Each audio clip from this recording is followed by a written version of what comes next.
Hello everyone, welcome back to ബോമ fresh. നമ്മൾ മലയാളികൾക്ക് ഗൃഹാതുരത്വം ഉണർത്തുന്ന ഒരു കൈപ്പിടി വിഭവങ്ങളാണ് ഇന്ന് ഞാൻ പരിചയപ്പെടുത്തുന്നത്. തൈര് കഞ്ഞിയും ഉണക്കമീൻ ചതച്ച് വറുത്തതും വറുത്തരച്ച ചമ്മന്തിയും പിന്നെ ചുട്ട പപ്പടവും. അപ്പോൾ വേഗം വീഡിയോയിലേക്ക് പോകാം. ആദ്യം വറുത്തരച്ച ചമ്മന്തി റെഡിയാക്കി എടുക്കാം. അതിനായി അടികട്ടിയുള്ളൊരു ചീനച്ചട്ടി അടുപ്പിൽ വെച്ച് ചൂടാകുമ്പോൾ എണ്ണ ഒഴിക്കാതെ ഒരു കൈക്കൊമ്പിൽ നിറയെ തേങ്ങാക്കൊത്തിട്ട് ബ്രൗൺ കളറാകും വരെ വറുത്തെടുത്ത് മാറ്റി വയ്ക്കുക. ഇനി ചേർക്കേണ്ടത് ചുവന്നുള്ളിയാണ്. ഒരു 6 ചുവന്നുള്ളിയും ഇതുപോലെ തന്നെ മൂപ്പിച്ചെടുക്കുക. ഉള്ളി ഒന്ന് മൂത്ത് കഴിയുമ്പോൾ 2 വറ്റൽമുളകും കൂടെ ചേർത്ത് ഒന്ന് ഫ്രൈ ചെയ്തെടുക്കുക. നല്ലൊരു സ്മെല്ല് വന്നു കഴിയുമ്പോൾ ഇത് ചട്ടിയിൽ നിന്ന് മാറ്റി തണുക്കാനായി വെക്കുക. തേങ്ങയും ഉള്ളിയും വറ്റൽമുളകും ചൂടാറി കഴിയുമ്പോൾ അല്പം പുളിയും ഉപ്പും 1 ടേബിൾ സ്പൂൺ വെളിച്ചെണ്ണയും പിന്നീട് ആവശ്യമെങ്കിൽ കുറച്ച് കറിവേപ്പിലയും ചേർത്ത് അരകല്ലിലോ മിക്സിയിലോ വെള്ളം തൊടാതെ അരച്ചെടുക്കുക.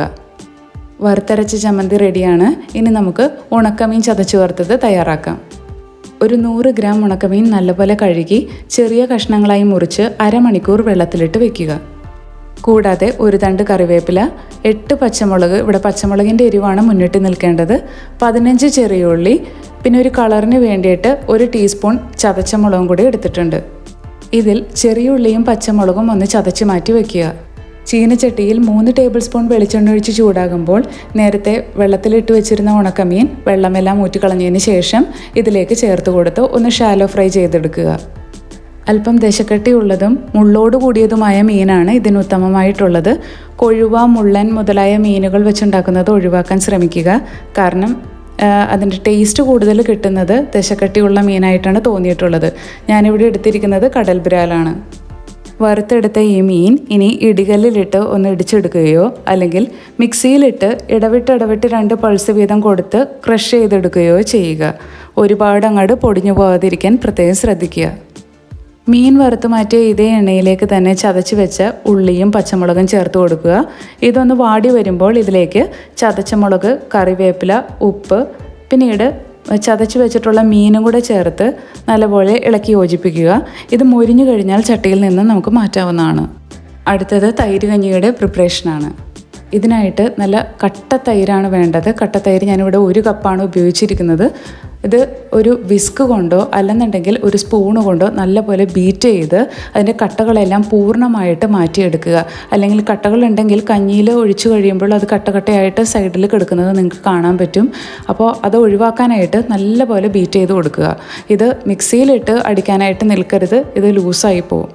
6 ചെറിയ ഉള്ളി, 2 പച്ചമുളക്, 1 ചെറിയ പീസ് ഇഞ്ചി, 1 തണ്ട് കറിവേപ്പില, ഇത്രയും ചതച്ചെടുത്തതാണിത്.